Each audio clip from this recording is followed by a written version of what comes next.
All right, so this is part 3 of Unit 2.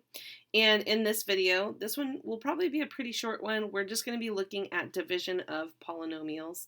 And we're going to look at two different methods. First, long division, which will look like what you did back in elementary school when you first learned how to do long division. And then the other method is called synthetic division. You may or may not have seen that before. Probably not. And it's a little bit different, but it's a nice shortcut for some problems. So first, looking at long division, what we're going to do first is look at an example of long division, how you learned it in elementary school. So if I had 67 divided by 5, what I would first do is set up my little fraction bar here and say, okay, 5 goes into 6 one time, and 1 times 5 is 5, and then we would subtract. 6 minus 5 is 1. We would bring down the 7, and then we'd repeat that process. 5 goes into 17 3 times. 3 times 5 is 15. We'd subtract, we'd be left with 2, and this would be called the remainder.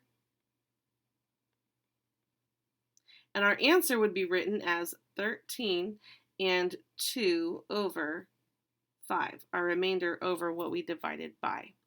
And that's the same process we're going to go through, but with polynomials instead of just numbers.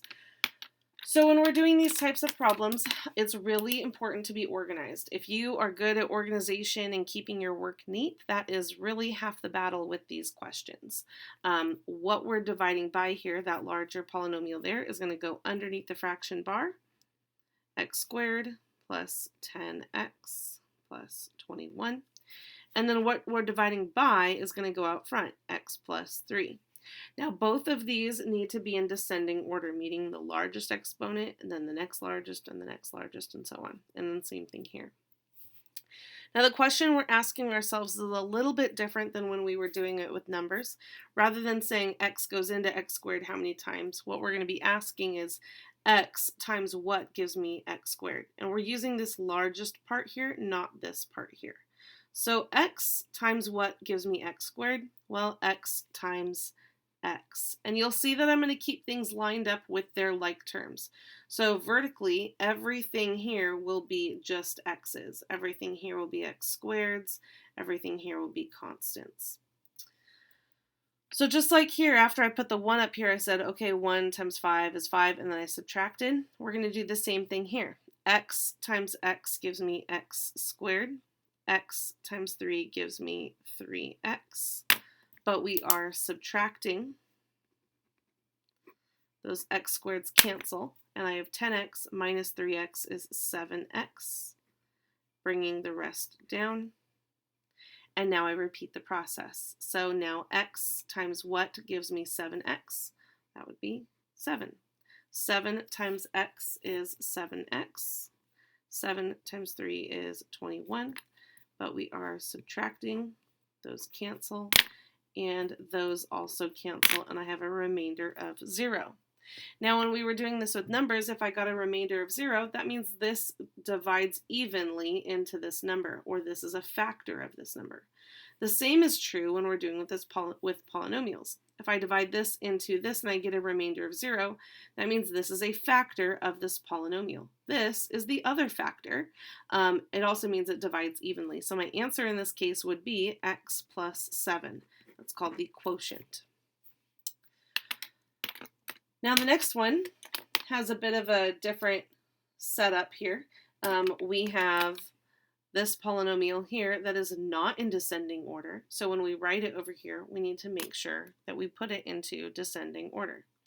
So I have 6x cubed as my largest exponent. Next largest would be minus x squared. And then minus 5x, and plus 4. And we're dividing by 3x minus 2. So starting that process again, 3x times what would give me 6x cubed? Well, 3 times 2 would give me 6, and x times x squared would give me x cubed. So 2x squared. 2x squared times 3x is 6x cubed. 2x squared times negative 2x is negative 4x squared. But remember, we are subtracting, so that becomes a plus here then. Those cancel, and I have negative x squared plus 4x squared is 3x squared. And I'm bringing the rest down. And I bring every term down. So then we go through that process again. 3x times what gives me 3x squared? Well, 3x times x. X times 3x is 3x squared. X times negative 2 is negative 2x. But we are subtracting. Those cancel. Negative 5x plus 2x is negative 3x plus 4. And we go through that process one more time. 3x times what gives me negative 3x? Well, that would be negative 1. Negative 1 times 3x is negative 3x. Negative 1 times negative 2 is 2. But we are subtracting, so those change signs. Those cancel. 4 minus 2 is 2, and that is my remainder. So my answer then is 2x squared plus x minus 1 plus 2, my remainder, over what I divided by, 3x minus 2. Okay. One more. Here, it is in descending order, but we'll notice here that we are missing a term. I have x to the 4th power, x to the 3rd power, no x squared term, and then a 7x minus 10. If you have a term that's missing, you need to use what's called a placeholder. So I'll have 2x to the 4th power plus 3x cubed plus 0x squared. That's my placeholder. I have 0x squareds minus 7x minus 10. And we're dividing by x squared minus 2x. Now, in just a minute, I'm going to teach you synthetic division, and that is a nice shortcut. It's less work than long division. But the reason we need to know long division is long division works if we have something greater than just an x term. Here we have an x squared term. Notice that the other ones were just linear factors we were dividing by. Synthetic division can do those, but synthetic division, what we're going to learn in just a minute, cannot do this with something bigger than just x. So we need long division for that reason. So here we have x squared times what gives me 2x to the 4th power. That would be 2x squared. Again, you're seeing me line these up, even my quotient up here above the term like it. 2x squared times x squared is 2x to the 4th. 2x squared times negative 2x is negative 4x cubed. But we are subtracting, so those signs change, and that cancels. And we have 3x, excuse me, 3x cubed plus 4x cubed is 7x cubed.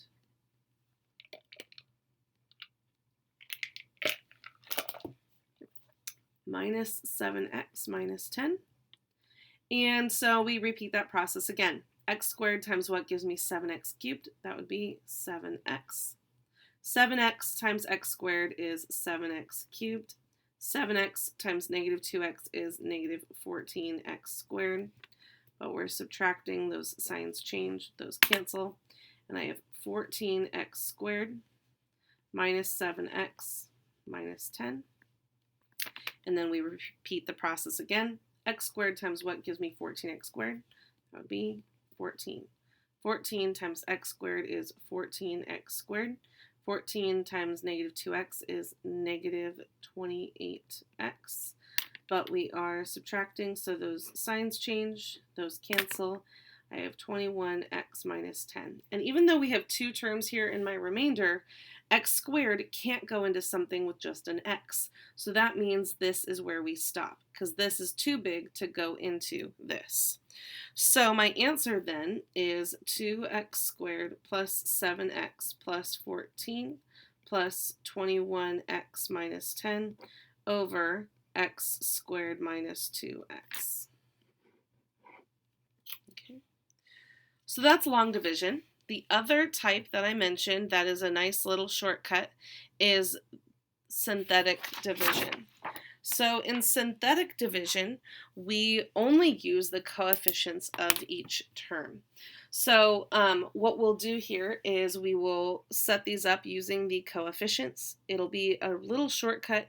When you're watching this video, what you definitely want to do is just make sure you're watching what I'm doing and not trying to write things down at the same time, and then come back, pause the video, write down afterwards, because you don't want to miss all the little things I'm pointing out here. So first off, just like with long division, we have a fraction bar. You have that with synthetic division as well. It just looks a little bit different. And what we're going to be lining up right here is the coefficients of these terms. So I'm only using the number in front. And notice I have x cubed, but I don't have an x squared term. So I also need a placeholder with synthetic division. So 5x cubed, 0x squared, 6x, and 8. And then what goes in this little box here is if I set this equal to 0. So x plus 2 equals 0, solving x equals -2. I always caution people from just switching the sign, because if you have a number next to it in front of the x, it's not just switching the sign. So when you're doing synthetic division, the very first thing you do is just bring this first number down. That's the first thing that you do. And then you're multiplying diagonally and adding vertically. So -2 times 5 is -10. That'll go right here. 0 plus -10 is -10. -2 times -10 is 20. 6 plus 20 is 26. -2 times 26 is -52. 8 plus -52 is -44. This last number here you get is the remainder. This is the constant. This is the x term. This is the x squared term. If there were more terms, then we'd have x cubed and so on. So my answer then is 5x squared minus 10x plus 26 plus -44 over x plus 2, what we divided by. And that would be our answer using synthetic division. So if you need to, re-watch that. Rewind the video, go through the setup again, look at all the steps of multiplying diagonally, adding vertically, multiplying diagonally, adding vertically, and so on. We're going to do one more example. Here we have 2x squared minus 11x plus 5 divided by 2x minus 1. So setting that up, we have 2, -11, 5, and 2x minus 1 set equal to 0, adding 1, dividing by 2, x equals 1/2. So that's what's going in this box. So first, bringing down the 2, 1/2 times 2 is 1. -11 plus 1 is -10.